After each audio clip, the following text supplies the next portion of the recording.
चर्चा का विषय है आज, क्या सिर्फ गायत्री मंत्र से ऊर्जा निकलती है? आज का यह विषय, क्या सिर्फ गायत्री मंत्र से ऊर्जा निकलती है, इस पर हम चर्चा करेंगे। तो मंत्र विज्ञान का यह विषय है। बहुत दिनों से इस विषय पर चर्चा लाने की बात बहुत पहले भी मैंने कही थी। और मंत्र विज्ञान कैसे काम करता है, मंत्र शक्ति कैसे काम करती है, मंत्र से क्या, मंत्रों में क्या ऊर्जा होती है, या फिर मंत्र शक्ति से बहुत सारे काम हो सकते हैं। कई लोग ये प्रश्न करते हैं और इसमें विशेष प्रश्न ये बन जाता है, जो कि कहा जाता है कि गायत्री मंत्र में बहुत ऊर्जा है। अगर कोई गायत्री मंत्र का जाप करे तो असाध्य बीमारियों को भी दूर किया जा सकता है और बहुत कुछ किया जा सकता है। गायत्री मंत्र को महामंत्र भी कहा जाता है। तो अब चलिए, मंत्र क्या है, इस विषय पर हम थोड़ा सा आज चिंतन करेंगे। और मंत्र की शक्ति क्या है, यह प्रश्न और यह विषय आया कहां से, थोड़ा सा और हम इसको समझ लें कि आज का यह विषय क्यों लेना पड़ा। कुछ कारणों से लेना पड़ा, क्योंकि एक तो पहले से भी इस विषय पर चर्चा होने के लिए कहा गया था कि इस विषय पर स्पष्टीकरण आएगा, चर्चा आएगी। और दूसरा कारण यह कि किसी एक चर्चा हुई, एक महानुभाव उनसे चर्चा हुई कि गायत्री मंत्र के अंदर बहुत शक्ति है। और अमेरिका के वैज्ञानिकों ने भी यह सिद्ध किया है कि गायत्री मंत्र के अंदर बहुत ही शक्ति है। ठीक है, तो अब वो महानुभाव ये कह रहे थे, मैंने कहा कि अमेरिका के वैज्ञानिकों ने उन्हें थोड़ा सा उत्तर दिया कि अमेरिका के वैज्ञानिकों ने क्या सिद्ध किया है वो आप रहने दीजिए। अमेरिका के वैज्ञानिकों ने तो राम सेतु को एडम्स ब्रिज सिद्ध किया है। ठीक है, तो हाँ, ये बात गुलामी का परिचायक है कि आपको हर बार अमेरिका के वैज्ञानिकों का नाम लेना पड़ता है या उनकी मोहर लगानी पड़ती है। ये गुलामी है, यह एक मानसिक दासता है और यह एक मानसिक गुलामी है कि हर बात की प्रामाणिकता आपको अमेरिका के वैज्ञानिकों से लेनी पड़ती है। ठीक है, कुल मिला के बात यही है कि जिसकी लाठी उसकी भैंस वाली बात यहां पर है। जैसे लाठी चलेगी वैसी आवाज निकलेगी, तो घुमा फिरा के बात वहीं अटक जाती है, गुलामी वाली बात बन जाती है। तो ये बात मैंने उनको कहा कि अमेरिका के वैज्ञानिकों ने क्या सिद्ध किया है, नहीं सिद्ध किया है, वो बात छोड़िए। उनसे मैंने सीधा सा प्रश्न किया कि आप एक बात बताइए, आप ये कह रहे हैं कि गायत्री मंत्र में बहुत ऊर्जा है, तो क्या महामृत्युंजय मंत्र में ऊर्जा नहीं है? अब वो किसी संप्रदाय, किसी गुरु जी के शिष्य थे, किसी संप्रदाय से जुड़े हुए थे और किसी गुरु जी के चेले थे, तो किसी कुएं के मेंढक थे। आप समझ गए बात, निश्चय ही किसी कुएं के मेंढक थे। मैंने उनसे कहा, क्या महामृत्युंजय मंत्र से ऊर्जा नहीं निकलती? क्या द्वादश मंत्र से ऊर्जा नहीं निकलती? क्या विष्णु मंत्र से ऊर्जा नहीं निकलती? क्या रुद्र मंत्र से ऊर्जा नहीं निकलती? क्या नवार्ण मंत्र से ऊर्जा नहीं निकलती? तो तथाकथित उन महानुभावों ने सीधा कहा कि जी नहीं, अगर निकलती भी होगी तो गायत्री मंत्र के समान नहीं निकलती होगी। उनका कहना था कि गायत्री मंत्र के समान ऊर्जा नहीं निकलती होगी, इसीलिए गायत्री मंत्र से सर्वाधिक ऊर्जा निकलती है। तो मैंने कहा कि आप समझाइए। तो उन्होंने कहा, समझाने वाली कौन सी बात है, ये तो अमेरिका के वैज्ञानिकों ने सिद्ध किया है।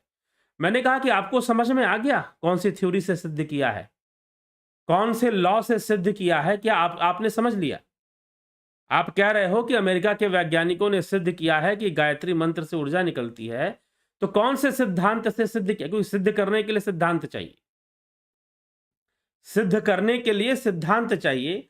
तो आपको भौतिक विज्ञान के, फिजिक्स के, केमिस्ट्री के, बायोलॉजी के या क्वांटम थ्योरी के कौन से सिद्धांत से उन्होंने यह सिद्ध कर दिया है कि गायत्री मंत्र से ऊर्जा निकलती है? अब हो हल्ला है भाई। अब जो है लोमड़ी ने शोर मचा दी कि अंगूर खट्टे हैं, तो सारी दुनिया में शोर मच रही कि अंगूर खट्टे हैं। खरगोश भागता हुआ आया, बोला कि आसमान गिर गया। अब सारे जानवर भागने लगे कि आसमान गिर गया, आसमान गिर गया। ठीक है? तो इसीलिए यह बात यहां पर थोड़ा-सा विचारणीय है कि गायत्री मंत्र से ही ऊर्जा निकलती है या दूसरे मंत्रों से भी ऊर्जा निकलती है? गायत्री मंत्र से ही ऊर्जा निकलती है या दूसरे मंत्रों से भी ऊर्जा निकलती है? क्या महामृत्युंजय मंत्र से भी ऊर्जा निकलती है? क्या द्वादश मंत्र से भी? और क्या जो है नवार्ण मंत्र से भी ऊर्जा निकलती है? इसको इसको इसकी प्रामाणिकता कौन देगा? तो महानुभाव किसी ऐसे संस्था से, ऐसे परिवार से जुड़े हुए थे, किसी ऐसी संस्था के सदस्य थे कि जहां पर यही कहा जाता है कि गायत्री मंत्र से ही ऊर्जा निकलती है, बाकी किसी मंत्र से ऊर्जा नहीं निकलती है। अगर उनके मन में हो भी कि शायद महामृत्युंजय मंत्र से भी ऊर्जा निकलती है, शायद बीज मंत्रों से भी ऊर्जा निकलती है, शायद नवार्ण मंत्र से भी ऊर्जा निकलती है, उनके मन में अगर ये विश्वास हो भी, तो वह ऐसा कहने की स्थिति में नहीं थे क्योंकि वो अपने संप्रदाय के साथ खड़े थे। इसीलिए उनको घुमा फिरा कर यही कहना था कि नहीं, नहीं, मात्र जो है गायत्री मंत्र से ही ऊर्जा निकलती है। गायत्री मंत्र से ही ऊर्जा निकलती है। अंततः उन्होंने यही कहा कि सिर्फ गायत्री मंत्र से ऊर्जा निकलती है और किसी मंत्र से ऊर्जा नहीं निकलती है। तो फिर मुझे कहना पड़ा कि आप एक बार जाकर थोड़ा-सा वो अमेरिका के वैज्ञानिकों ने जो सिद्ध किया है, ज़रा ले आइए सामने।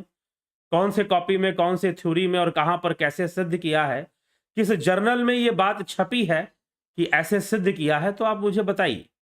अभी पीछे क्या हुआ कि एक न्यूरोसर्जन, आपने न्यूज़ में देखा होगा, एक न्यूरोसर्जन वो किसी लड़की का ब्रेन की सर्जरी कर रहा था, ब्रेन ट्यूमर की सर्जरी कर रहा था। तो उसने क्या किया कि उस लड़की से, बच्ची से पूछा कि तुम्हें क्या मंत्र याद हैं? क्या? तो उसने कहा कि नहीं, मुझे मंत्र तो नहीं, मुझे क्या याद है? उसने बताया कि मुझे हनुमान चालीसा याद है। तो ठीक है बेटा, तुम हनुमान चालीसा पढ़ो, हम तुम्हारा ऑपरेशन करेंगे। तुम हनुमान चालीसा पढ़ो, हम तुम्हारा ऑपरेशन करेंगे। लड़की जो है हनुमान चालीसा पढ़ने लगी और जितने देर वो हनुमान चालीसा पढ़ते गई उतने में ऑपरेशन भी हो गया और ऑपरेशन सफल रहा, सक्सेसफुल रहा और वो हनुमान चालीसा जो है उसने पूरा पढ़ भी लिया। ठीक है? तो अब यहां पर बताइए कि यहां पर कौन सा विज्ञान काम कर रहा था, कौन सा साइंस काम कर रहा था? तो ये अब थोड़ा सा हमें समझना है कि मंत्रों का विज्ञान या मंत्र शक्ति कैसे काम करती है। मंत्रों से ऊर्जा निकलती है, मंत्र जाप से ऊर्जा निकलती है, मंत्र ध्यान से ऊर्जा निकलती है, इसमें कोई संशय नहीं है। मंत्रों के अंदर अद्भुत शक्ति होती है, अद्भुत भाव शक्ति होती है, परंतु मंत्रों के अंदर किसी खास मंत्र का ही हम नाम लेकर कहें, गायत्री मंत्र महामंत्र है। महामंत्र वो अपने अर्थ से है, जो उसका अर्थ है ओम भूर्भुवस्व तत्सवितुर्वरेण्यम भर्गो देवस्य धीमहि धियो यो न प्रचोदयात्, कि वह ओम जो परमात्मा है, जो ब्रह्म है, जो सर्वव्यापक, सर्वशक्तिमान, सर्वज्ञाता, भूर्भुवस्व, तीनों लोकों में विराजमान, तीनों लोकों में व्याप्त, भूर्भुवस्व, ये तीन लोक, तत् उसको सवितुर वरेण्यम, उस सविता का वर्ण कर लो, सविता का वरेण्यम, सवितुर वरेण्यम, सविता का वर्ण कर लो, भर्गो दिवस्य धीमहि, भर्गो ज्योति का ध्यान करो, भर्गो दिवस्य धीमहि, भर्गो मतलब जो स्वतः प्रकट हो, स्पॉन्टेनियसली अपने आप प्रकट होने वाला है, जो दिया सलाई माचिस वाचिस या किसी जलाने वाली चीज से प्रकट नहीं होता है। ठीक है? भर्गो दिवस्य धीमहि, उसका ध्यान करो, जिसको ध्यान करने से धियो यो न प्रचोदयात्, धी मतलब बुद्धि, बुद्धि के लिए कहा गया, ऊर्जा के लिए कहा गया, धी का अर्थ ऊर्जा, जो उसको प्रेरित करेगी, एक डायरेक्शन देगी, एक ऊर्जा को, हमारे अंदर जो ऊर्जा है उसको एक डायरेक्शन प्रदान करेगी, उसे एक दिशा प्रदान करेगी। ठीक है? तो मंत्र का विज्ञान कैसे काम करता है? तो महामृत्युंजय, तो जो गायत्री मंत्र का जो अर्थ है कि तुम अपने भीतर ध्यान करना शुरू करो, मात्र यहां पर रटने और जपने की बात नहीं है। गायत्री मंत्र का जो अर्थ है वो यह कहता है भर्गो दिवस्य धीमहि, कि तुम भर्गो ज्योति का ध्यान करो और अपने भीतर करो, कहीं बाहर मत करो। यह भीतर का विषय है। जब तुम अपने अंदर में भर्गो ज्योति का ध्यान करोगे, सविता का वर्ण करोगे। सविता मतलब प्रकाश, सविता मतलब चेतना, सविता मतलब प्रातः भोर में जब सूर्य नहीं दिखाई देता लेकिन प्रकाश सूर्य का फैल जाता, लेकिन सूर्य नजर नहीं आता। एक ऐसा समय होता है, कुछ ऐसा अंतराल होता है प्रातः काल सुबह में कि जब सूर्य तो नहीं दिखाई देता लेकिन सूर्य की सविता फैल जाती है, उसका प्रकाश फैल जाता है। उस प्रकाश को सविता कहते हैं जिसका स्रोत नजर ना आए।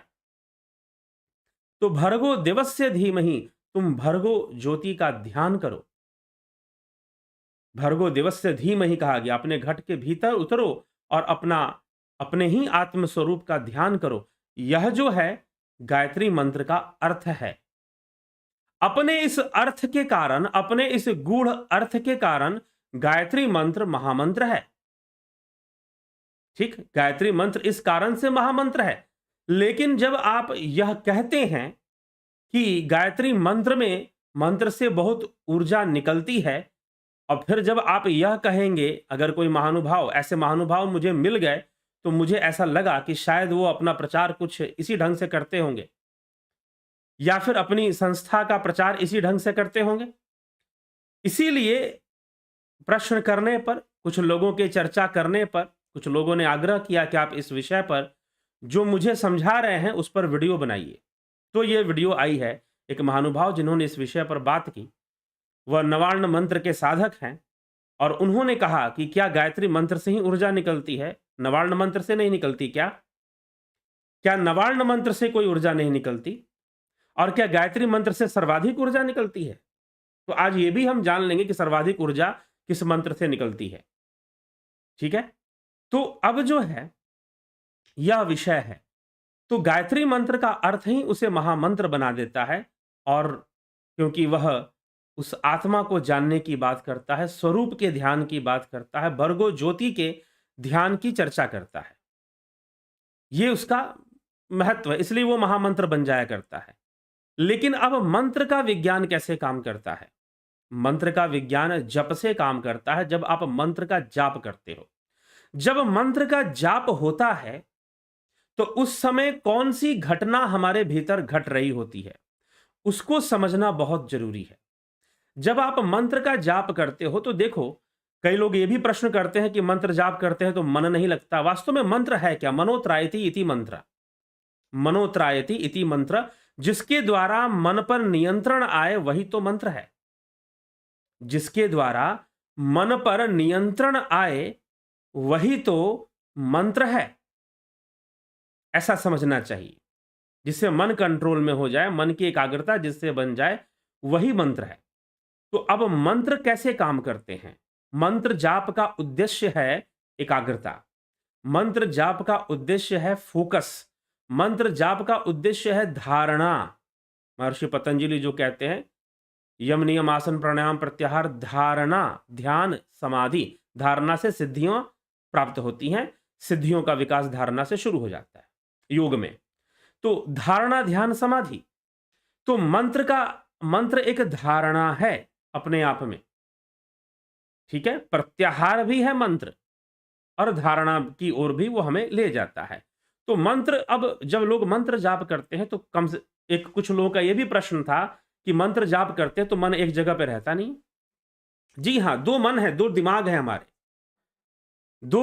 हमारे ब्रेन जो है वो 2 पार्ट्स में डिवाइड होता है, और वो 2 तरीके से काम करता है। द्वैतवादी संसार है, 2 आंखें हैं, 2 नासिका है, हर चीज आप देखो तो इस तरह से लंबाई में अगर हम कहें तो हमारा शरीर 2 भागों में डिवाइड होता है, 2 भागों में बंटता है।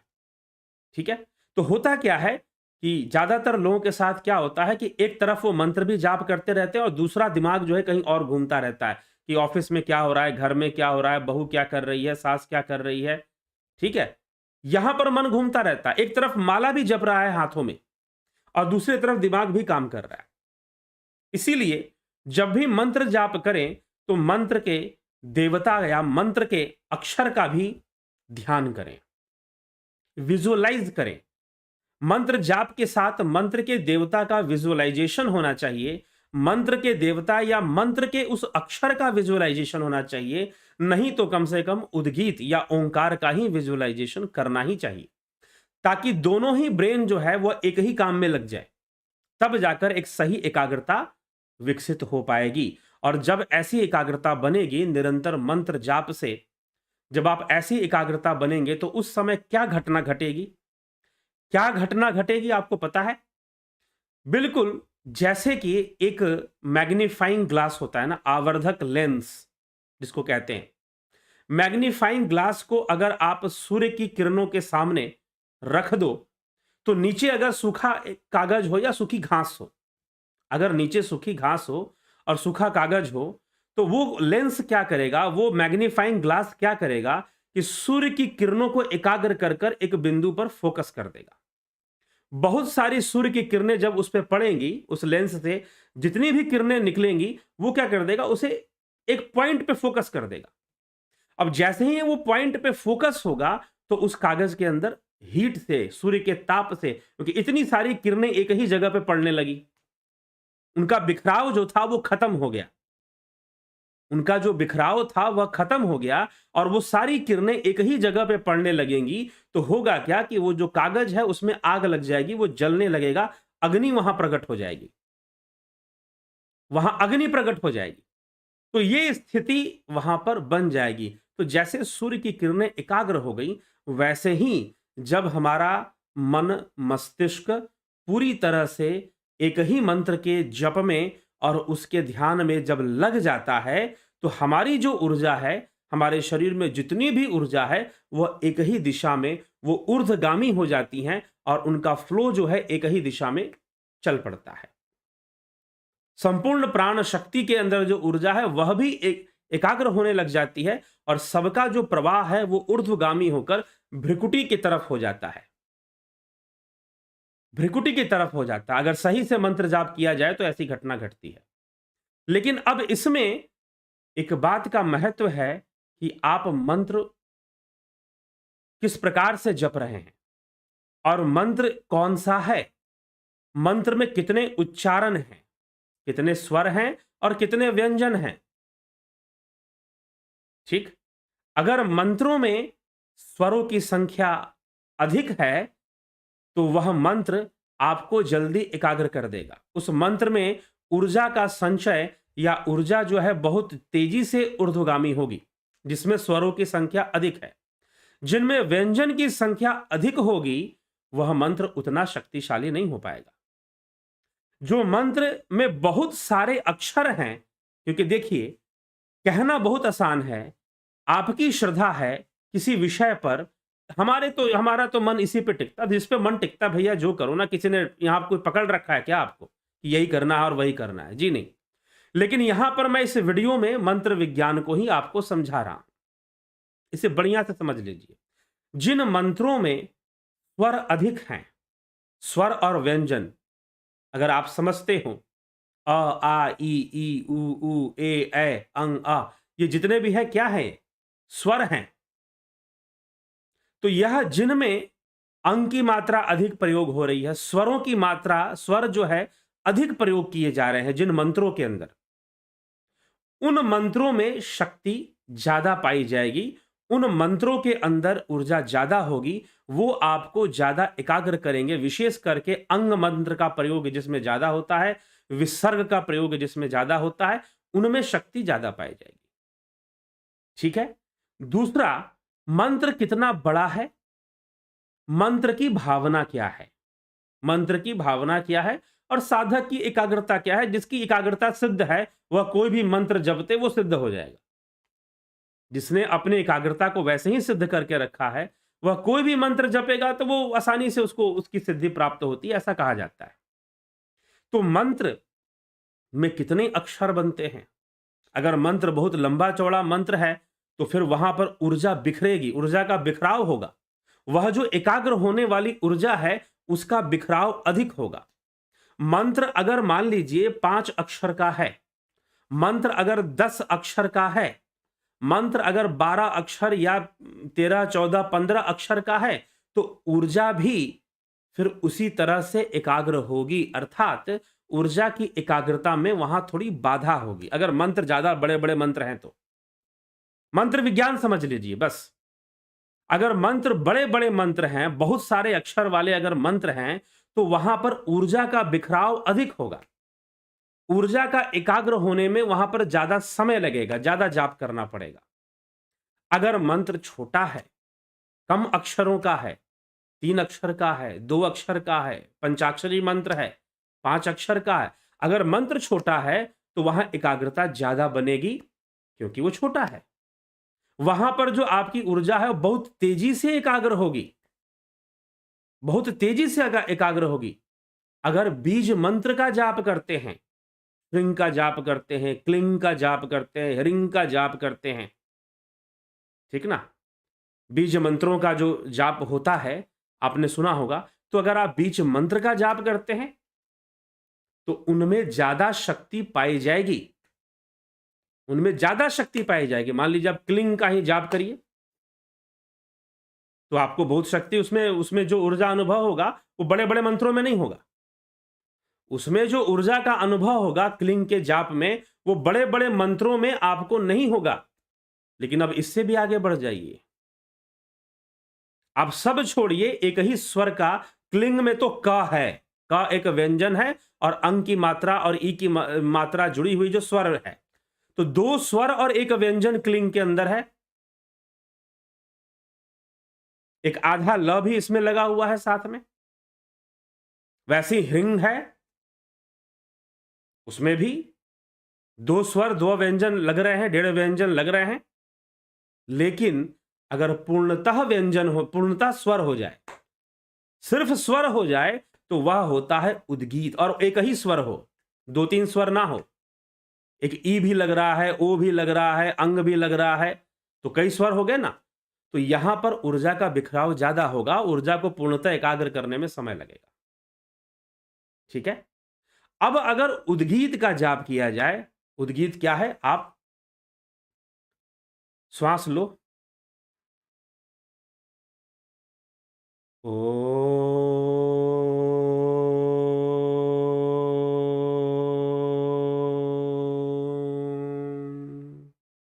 ये कर लो, या हंकार का जाप कर लो,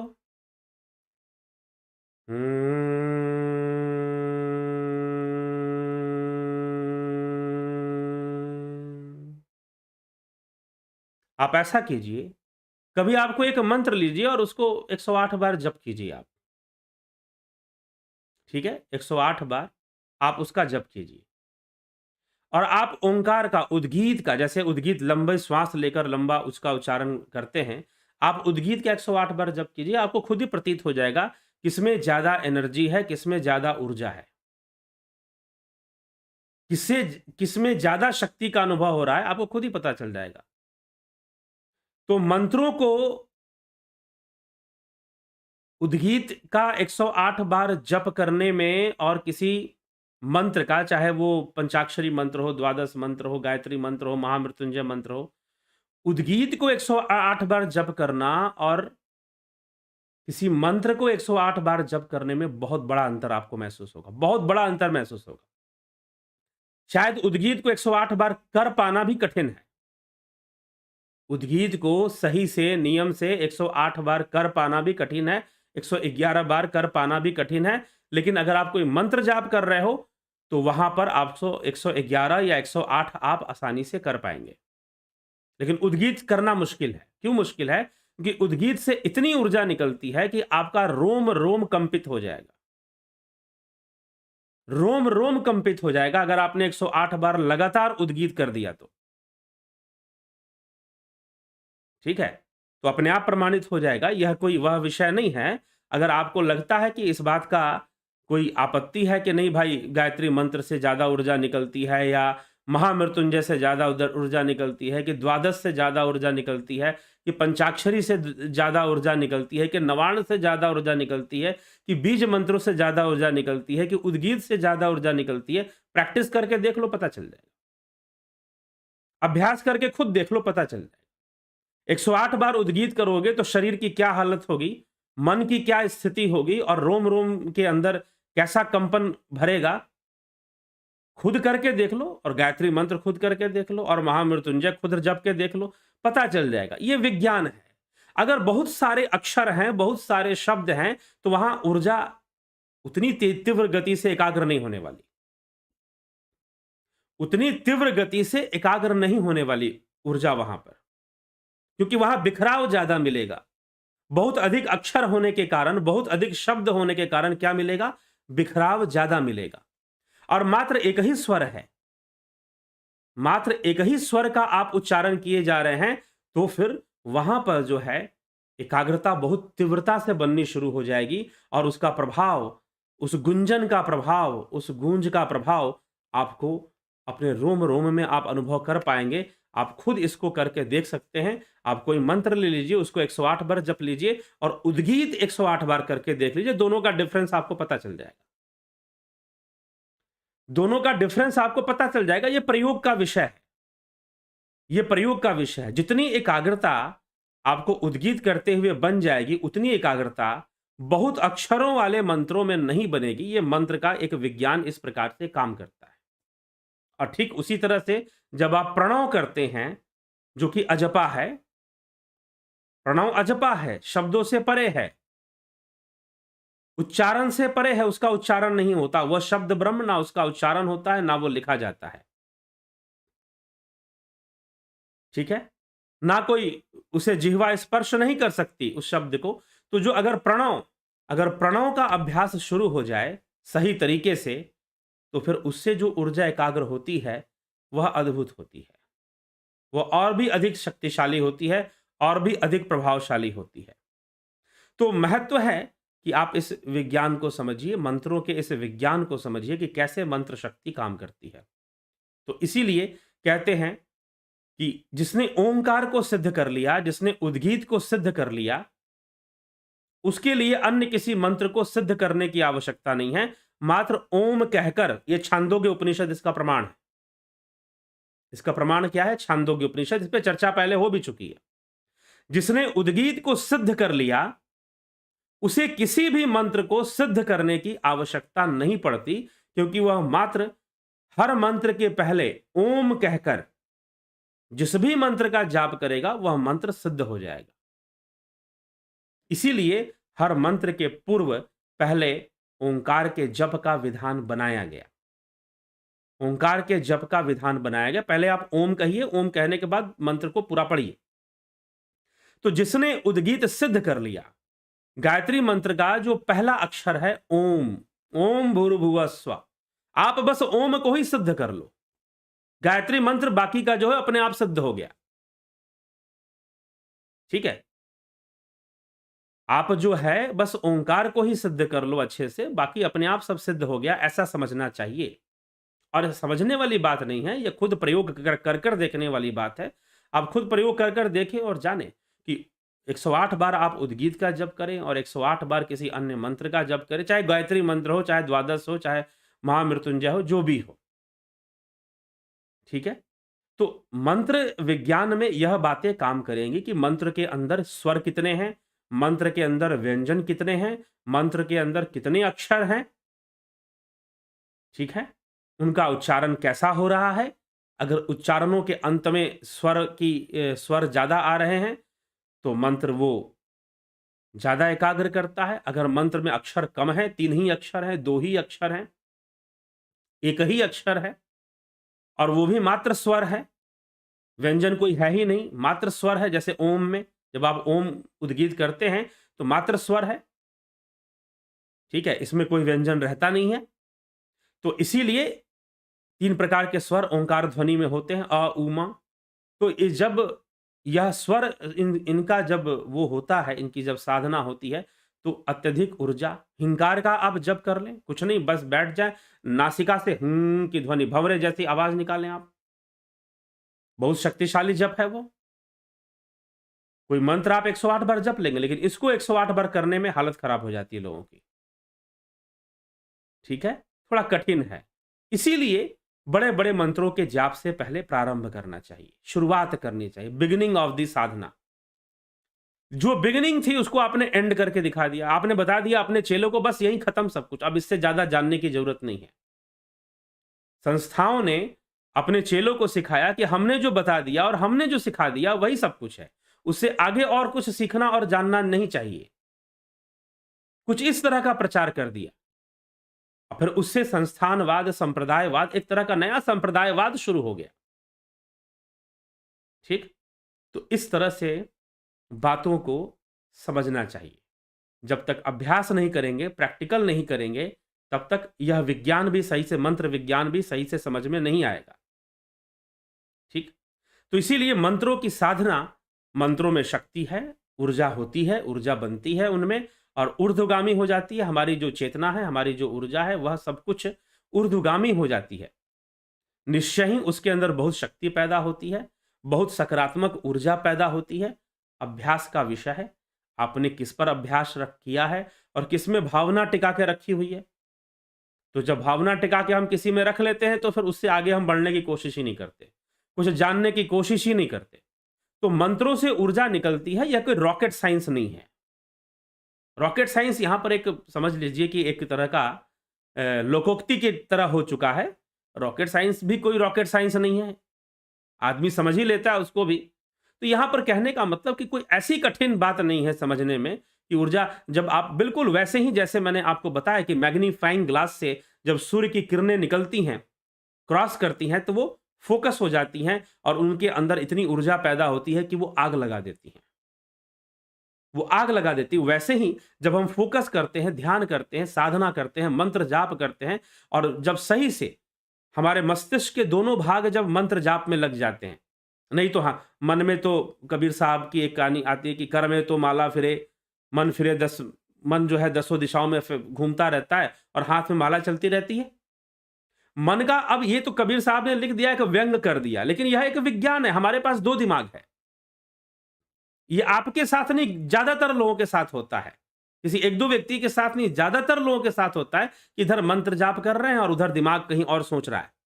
मंत्र जाप भी चल रहा है और दिमाग का इधर उधर भागना, मन का इधर उधर भागना भी चल रहा है, साथ में दोनों चल रहा है। साधना करने बैठे थे, एकाग्र करने के लिए, विचारों का निरोध करने के लिए, चित्तवृत्ति का निरोध करने के लिए हम बैठ के साधना करने, लेकिन चारों तरफ से विचारों का बाढ़ आ गया, तूफान आ गया, जैसे कि अनेकों विचार आ रहे हैं। ऐसे ऐसे सोच, ऐसे ऐसे विचार जो सामान्यतः नहीं आते, वो आपको ध्यान में साधना करते समय आ जाएंगे। जो सामान्यतः नहीं आते वो साधना करते समय आ जाएंगे, ऐसी स्थिति बन जाएगी। ठीक है? तो ये इसको समझना है। यह ठीक है, कबीर साहब ने अपने वानियों में या दोहों में व्यंग किया होगा, लेकिन यह तो एक साइकोलॉजिकल साइंस है, विज्ञान है, होता है, सबके साथ होता है। ऋषि मुनियों ने भी इस संघर्ष से गुजरे और हमें भी। जब अर्जुन कह रहा है कि चंचलम ही मनः कृष्ण प्रमाथि बलवदृढ़ तस्याहम निग्रहे मन्ये वायोरीव सुदुष्करम, यह मन अत्यंत चंचल है, अति चंचल है यह मन, और यह मन वायु के समान दुष्कर है, इसका निग्रह प्रमाथि है, बलवान है। श्री कृष्ण कहते हैं असंशयम महाबाहो मनो दुर्निग्रहम चलम, इसमें कोई संशय नहीं है अर्जुन की मन बहुत चंचल है। असंशयम मनः महाबाहो मनो दुर्निग्रहम चलम, मन का जो निग्रह है वो दुष्कर है, इसमें कोई संशय नहीं है। अभ्यासेन तु कौन्तेय वैराग्येन च गृह्यते, अभ्यास और वैराग्य से ही यह सिद्ध होता है, मन की स्थिति सिद्ध बनती है, मन की स्थिति सुधर जाती है, एकाग्रता आ जाती है। तो इसी प्रकार से जब हम सही विधि से, सही तरीके से मंत्र जाप करेंगे तो उससे भी एकाग्रता बनती है। प्रारंभिक साधकों के लिए, जिनको अव्यक्त साधना नहीं पता, जिनको प्रणव साधना का ज्ञान नहीं है, नहीं जानते और वहां तक नहीं पहुंचे हैं, उनको मंत्र जाप करना चाहिए, इसमें कोई बुराई नहीं है, करना ही चाहिए। और ध्यान योग के कोर्स में जो लोग ध्यान योग का कोर्स ज्वाइन करते हैं, उनको भी मंत्र जाप के बारे में बताया जाता है, क्योंकि प्रारंभिक साधनाओं में इसका बहुत महत्व है। इसीलिए कहा गया उत्तमो ब्रह्म सद्भावो ध्यान भवस्तु मध्यमा स्तुतिर जपो अधमो भावो बहि पूजा अधमाधमा, कि बाहरी पूजा अधम से अधम, स्तुति और मंत्र जाप अधम, और ध्यान मध्यम, और उत्तम है ब्रह्म का सद्भाव, साक्षी भाव, और ब्रह्म का सद्भाव होना ही उत्तम है। जबरदस्ती का विषय नहीं है, यह अभ्यास करते हुए ही आता है। जो ध्यान साधना का अभ्यास करेंगे उन्हीं के अंदर सही तरीके से साक्षी भाव आ पाता है। नहीं तो जबरदस्ती, कुछ लोग कहते हैं मैं साक्षी भाव का अभ्यास करता हूं, साक्षी भाव बना के रखता हूं, कोई ये बना के रखने वाली चीज नहीं है। जब आप ध्यान करेंगे, जब सही तरीके से ध्यान योग होगा, तो साक्षी भाव अपने आप आ जाता है, प्रैक्टिकल रूप में भी आ जाता है। ठीक है? तो इन सब बातों को समझने की आवश्यकता है और मंत्र विज्ञान को समझने की आवश्यकता है। मंत्र जाप करके खुद देखने की आवश्यकता है। तो यही एक विषय था, इस पर चर्चा करनी थी। किसी का बहुत ही करुण आग्रह था कि आप इस पर थोड़ी चर्चा करके समझाएँ कि क्या अमेरिका के वैज्ञानिकों ने अगर ये सिद्ध किया है कि गायत्री मंत्र से ऊर्जा निकलती है, तो क्या नवार्ण मंत्र का जाप बंद कर दें? महामृत्युंजय का जाप बंद कर दें? क्या उद्गीत का जाप बंद कर दें?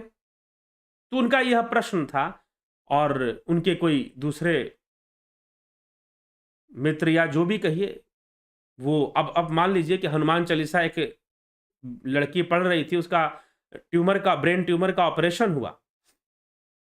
तो वहाँ पर कौन-सा विज्ञान काम कर रहा था? डॉक्टर ने बताया कि वास्तव में एक पॉजिटिविटी आ गई, एक पॉजिटिव एनर्जी चारों तरफ फैल गई और उसका पूरा ध्यान एक सकारात्मक विषय में लगा रहा और हम ऑपरेशन करते रहे, पता भी नहीं चला। ठीक है? और ऑपरेशन सफल भी हो गया। तो ये सकारात्मकता फैलाने वाली बात है। सकारात्मक ऊर्जा को प्रसारित करने वाली बात है, फैलाने वाली बात है। हमारा जो ब्रेन है, वह एक समझ लीजिए कि ट्रांसमीटर की तरह काम करना शुरू कर देता है। ठीक है? वह अपने अंदर से वेव्स निकालता है। जैसा हम चिंतन करते हैं, उसी तरह की तरंगों को वो फैलाता है।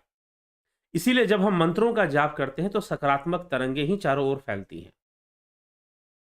तो यह सब चीज़ें एक मनोविज्ञान के साथ और एक ऊर्जा का प्रवाह है, उसी के साथ उसी का विज्ञान है। यह ऊर्जा का विज्ञान है, मन का विज्ञान है, मनोविज्ञान है। मंत्र का जाप, इसे समझना चाहिए और समझकर इसका अभ्यास करना चाहिए। भ्रम नहीं रखना चाहिए कि ऐसा करेंगे तभी ऐसा है और वैसे में नहीं है। तो इस तरह की कोई भावना नहीं रखनी चाहिए। हमारे भाषा में, हमारी संस्कृत भाषा में, हमारे वेदों में बहुत सारे ऐसे मंत्र हैं जिनकी बहुत शक्तिशाली संरचना है। शक्तिशाली संरचना है, उनका जप करने से, उनका ध्यान करने से, उनका अभ्यास करने से निश्चय ही हमारे अंदर परिवर्तन आता है और हम ऊर्जावान बनते हैं, बुद्धिमान भी बनते हैं, ओजस्वी बनते हैं, हमारी वाणी में ओज आता है। अगर संस्कृत का सही उच्चारण, वैदिक संस्कृत का उच्चारण कोई करे, सीखे, जाने, रुद्री पाठ जो यजुर्वेदीय रुद्री पाठ आदि होता है, अगर आप उसको करते हैं, जानते हैं और संस्कृत का सही उच्चारण करते हैं, तो बहुत सारी वाक् संबंधी जो दोष है वो खत्म हो जाते हैं। किसी को हकलाने की आदत है, किसी की आवाज़ बहुत पतली है या किसी की आवाज़ में कुछ त्रुटि है, तो अगर सही से अगर वह मंत्रों का उच्चारण करता है, वैदिक मंत्रों का उच्चारण करता है, तो उसकी वाणी में बहुत बड़ा परिवर्तन आता है, उसके मस्तिष्क में भी बहुत बड़ा परिवर्तन आता है। जो मंद बुद्धि होते हैं, कई बार बीमारी की हल्के-फुल्के मंद बुद्धि होना एक अलग बात है, कई बार बीमारी के रूप में होते हैं। जैसे कि कई ऐसा देखा गया है कि उम्र हो गई है 20 साल की, लेकिन जो दिमाग है, वो 5 साल के बच्चे की तरह काम करता है। ऐसे तो फिर उन्हें हम मनोरोगी कह देते हैं। हम उन्हें मानसिक रूप से रोगी मानते हैं, बीमार मानते हैं। अगर ऐसे लोगों को भी जो अपनी बुद्धि से, अपनी अवस्था से कमज़ोर हैं, अगर उन्हें मंत्र उच्चारण कराया जाए और मंत्र उन्हें सुनाया जाए, अगर उन्हें बार-बार नवार्ण मंत्र ही सुनाया जाए या गायत्री मंत्र, महामृत्युंजय बार-बार सुनाया जाए, रिपीटेडली सुनाया जाए, तो उसका प्रभाव सकारात्मक रूप से उनके दिमाग पे पड़ने लग जाता है। ठीक है? और उसमें बहुत बड़ा परिवर्तन आने लग जाता है। ये मैंने खुद अपनी आँखों से देखा है। ऐसे केस देखे हैं, जहाँ पर वैदिक मंत्रों के को सुनकर और उनके उच्चारण से जो मंदबुद्धि थे या बहुत ही उम्र के हिसाब से उनका दिमाग उस ढंग से काम नहीं करता था, काफ़ी नीचे काम करता था, उनमें काफ़ी सुधार आ गया। काफ़ी सुधार आ गया। तो निश्चय ही मंत्रों के अंदर बहुत अद्भुत शक्तियाँ हैं, लेकिन इसको सांप्रदायिक विषय नहीं बनाना चाहिए। ये नहीं कहना चाहिए कि फलाने मंत्र में ही शक्ति है, बाकी मंत्रों में कोई शक्ति नहीं है। या फिर तो मंत्रों की शक्ति के पीछे जो चीज़ काम करती है, वह यह विज्ञान काम करता है। मंत्र कितना बड़ा है, उसके अक्षर कितने हैं, उसमें स्वर कितने हैं, उसमें व्यंजन कितने हैं, ठीक है? अगर मात्र उसमें स्वर है तो वो और भी अच्छा होगा, वो ज़्यादा एकाग्र करेगा। ठीक? तो ये सारी चीज़ें काम करती हैं। तो मंत्र विज्ञान को समझिए। यहाँ पर मैंने यह वीडियो किसी मंत्र के प्रचार के लिए नहीं, बल्कि मंत्र विज्ञान को समझाने के लिए और जप के विज्ञान को, एकाग्रता के विज्ञान को समझाने के लिए। तो मंत्र जो है वो एक मैग्नीफाइंग ग्लास की तरह काम करता है। जैसे एक मैग्नीफाइंग ग्लास सूर्य की किरणों को इकट्ठा कर कर एक बिंदु पर फोकस कर देता है और वहां पर बहुत भारी ऊर्जा प्रकट हो जाती है, आग लग जाती है वहां पर। मैग्नीफाइंग ग्लास जो है सूर्य की किरणों को इकट्ठा कर कर एक बिंदु पर फोकस करेगा तो वहां पर अग्नि प्रकट हो जाएगी। वैसे ही हमारा जो मंत्र है, मंत्र क्या करता है? मनोत्रायती इति मंत्र। मंत्र जो है मन की ऊर्जा को एकाग्र कर देता है। मंत्र जो है वह मन की ऊर्जा को एकाग्र कर देता है। तो मंत्र जो है मैग्नीफाइंग ग्लास की तरह काम करता है। मंत्र कैसे काम करता है? मैग्नीफाइंग ग्लास की तरह। मंत्र नहीं, मंत्र का जप। मंत्र का जाप जो है वह मैग्नीफाइंग ग्लास की तरह काम करता है। ठीक, यह बात समझ लेनी चाहिए। तो चलिए इसी के साथ अब इस चर्चा को यहां विराम देंगे और आपके कमेंट्स को पढ़ेंगे कि आप क्या कमेंट्स कर रहे हैं, आप क्या लिख रहे हैं, उसको समझने का जो अगर उसमें कुछ बोलने बताने लायक होगा तो उस पर चर्चा की जाएगी। मफत लाल पटेल जी, बहुत बहुत अभिनंदन है आपका।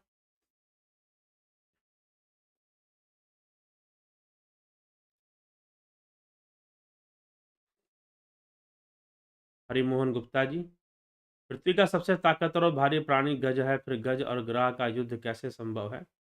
इसमें संशय है, गज को बचाने हरि कैसे आ सकते हैं, कृपया समझाएं। गुप्ता जी आप खुद ही अनुसंधान कीजिए कि पृथ्वी का सबसे भारी प्राणी गज है। कैसे गज है? क्या आपने ग्रह को नहीं देखा कभी? नहीं देखा तो चिड़ियाघर चले जाइए और चिड़ियाघर में जरा देखिए मगरमच्छ कितने बड़े बड़े होते हैं, घड़ियाल कितने बड़े बड़े होते हैं। क्या वो हाथी के पैर पकड़ सकते हैं कि नहीं पकड़ सकते हैं? ठीक है गुप्ता जी, आपके इस प्रश्न से यह लग रहा है कि मात्र प्रश्न करना है, विचार नहीं करना है। आप खुद ही विचार कर लीजिए, आप खुद ही सोचिए, क्या गज वास्तव में पृथ्वी का सबसे भारी प्राणी है? क्या गज वास्तव में सबसे पृथ्वी का भारी प्राणी है? क्षमा करें गुप्ता जी, ये प्रश्न का उत्तर देने लायक नहीं है। तो इसीलिए अगर ऐसे प्रश्न रहेंगे तो फिर ठीक नहीं रहेगा। मुझे नहीं लगता कि अगर अरे भाई इतना बड़ा व्हेल प्राणी है, व्हेल मछली है और ना जाने हाथी से बड़े-बड़े और कितने जीव हैं।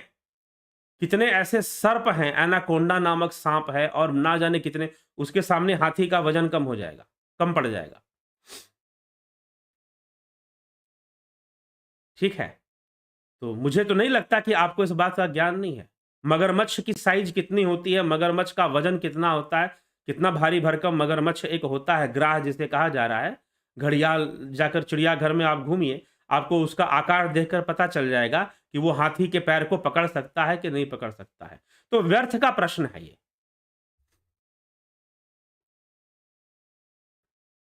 स्थूल जगत है, सूक्ष्म जगत है, मैंने कारण जगत के बारे में सुना है। कृपया उसके बारे में नहीं पता उसके बारे में कुछ। जगत नारायण जी, सविता नायक जी, सविता नायक, राजू पाल जी, मिथिलेश सिंह जी, स्मृति रस्तोगी जी, किशन जी ने जो अव्यक्त से अव्यक्त कहा है, क्या यह कारण जगत है? जी नहीं, वो परम धाम है, बताया उन्होंने, परम धाम है। विंदेश्वरी मिश्रा जी, मानसिक साष्टांग दंडवत प्रणाम स्वीकार करें। बहुत अभिनंदन है आपका मिश्रा जी। गंभीर शाह जी, अर्जन चौहान जी, शर्मानंद पंडित, सूरम पट्याल, बहुत शांति का अनुभव हो रहा है, अच्छी बात है। गणेश पवार जी, अनिल कुमार, शंकर प्रसाद, दिनेश महाराज, आमश्री, राम निवास मीना, कार्तिक बेदी, मंत्रों को कैसे जपा जाए कि उनकी देवी देवता की कृपा प्राप्त हो? मंत्रों के जाप के साथ उनकी देवी देवता का भी ध्यान हो तो और अच्छी बात है, नहीं तो मंत्र का ही ध्यान हो। आप सिर्फ मंत्र जपते हैं और दूसरा दिमाग इधर उधर भागता रहता है।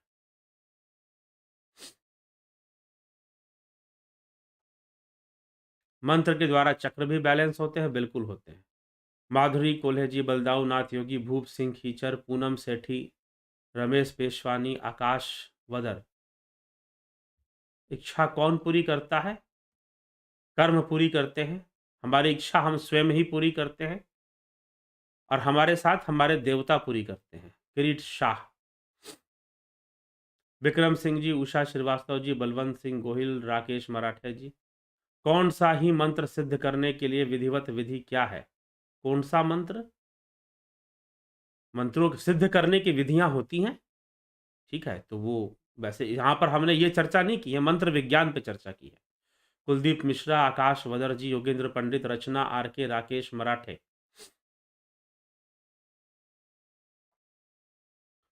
सतीश कुमार, रतन सिंह, परिणीति सिंह, विनोद कुमार सूद, शिवम भट्ट, सागर बदगुजार।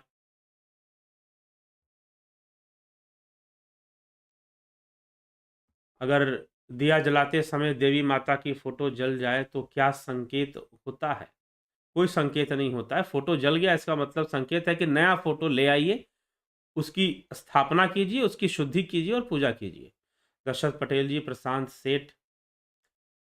किस व्यक्ति को कौन सा मंत्र जाप करना चाहिए? क्या मंत्र जाप से पापों का क्षय होता है? मंत्र जाप से एकाग्रता बनती है, ठीक ना? मंत्र जाप से मन पे नियंत्रण होता है। मंत्र जाप से मन एकाग्र होता है, साधना होती है और मन व्यर्थ के विचारों में इधर उधर से बचता है, तो निश्चय ही थोड़ा पापों का भी क्षय हो जाएगा। सरोज कृष्णानी जी, प्रशांत सेठ। विधि में त्रुटि, मंत्र उच्चारण अथवा विधि में त्रुटि होने पर अनिष्ट की संभावना भी होती है। ऐसा कोई अनिष्ट नहीं, जो अनिष्ट होना था वही अनिष्ट होता है। मंत्र जाप अगर सही से हो जाए तो हो सकता है कि उस अनिष्ट में कमी आ जाए, लेकिन जो अनिष्ट कर्म से आना था वो जरूर आ जाएगा अगर मंत्र में त्रुटि होती है या सही से जो होना है नहीं हुआ। स्मिता सावंत जी, दिनेश महाराज आमसरी, ए आर भिखू कुचाड़िया, आकाश वदर। मंत्र की शक्ति का प्रयोग कैसे करते हैं? ओम प्रकाश। मंत्र पहले सिद्ध हो तो उसकी शक्ति का प्रयोग होगा। मंत्रों की शक्ति का प्रयोग जब आप किसी मंत्र को बहुत जप कर उसको सिद्ध कर लेते हैं, 1.25 लाख बार जपते हैं, 50,000 बार जपते हैं लोग, 10,000 बार जपते हैं, 40,000 बार जपते हैं, तो ऐसे जप कर जब उसे परिपक्व कर लेते हैं तो एक बार या 2 बार कहने मात्र से ही उसकी जो ऊर्जा है बहुत तीव्रता से एकाग्र होने लग जाती है, ठीक है? फिर वो ऊर्जा काम करती है।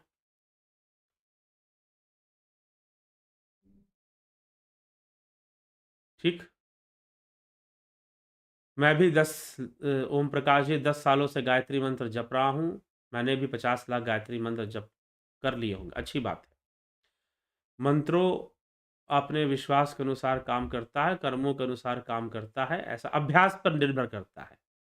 विश्वास और अभ्यास दोनों पर निर्भर करता है। कर्म तो इनसे ऊपर है, कर्म का फल तो आएगा। हाँ, मंत्र जाप से यह ज़रूर हो सकता है कि बहुत बड़ा-बड़ा दुःख जीवन में आए और उसका असर ना हो। यह साधना पे निर्भर करता है। मंत्र एक साधना का अंग है। मंत्र जाप करना संपूर्ण साधना नहीं बल्कि साधना का एक अंग है। मंत्र से निमंत्र, जपा से अजपा अवस्था में जाना होता है। भीमराव माने, आपका विश्लेषण बहुत सुंदर, ठीक है। पक्षवाणी से है, गंगा की तरह बहता है। बहुत अभिनंदन आपका भीमराव माने जी। विजय मंडल, रजनेश बर्फानी, जयंती भाई पटेल, बजरंग शर्मा, विजय मंडल, अजीत अपराजित, धर्मेंद्र शर्मा। नवार्ण मंत्र का सही उच्चारण क्या है? किसी अक्षर के ऊपर बिंदी हो तो उसको कैसे उच्चारण करें? उसका उच्चारण अंक की मात्रा के साथ करते हैं, ठीक है। नवार्ण मंत्र आप जानना चाहते हैं तो चैनल के ऊपर नवार्ण मंत्र है। नवार्ण मंत्र का वीडियो है चैनल के ऊपर, आपको मिल जाएगा।